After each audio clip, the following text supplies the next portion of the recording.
আমি তো বিকালের পরে ফোন ধরবো কি, সাইলেন্ট করে ঘুমিয়ে পড়ি। আমার ওই যে 4টে ঘুমাবো, আর আর পাবে রাত 3টের পর। ফোন দেখে আনলিমিটেড। এই গেটটা ছাড়ো, লোকজন যাবে, গেটটা ছাড়ো, গেটটা ছাড়ো, গেটটা ছাড়ো, গেটটা ছাড়ো।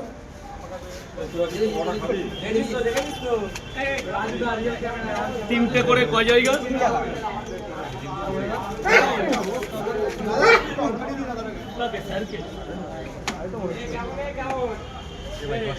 পিয়াজ কি তো আনলিমিটেড খায়?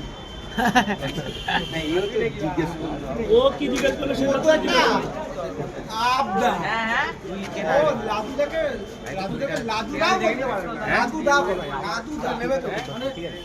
ও যে কোনদিন বললো যে আমি নাড়ুকে না দিয়ে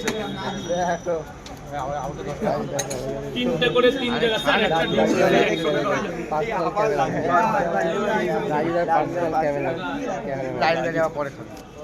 টিমটা কেন দিচ্ছে জানো স্যার? রয়্যালটির দিক।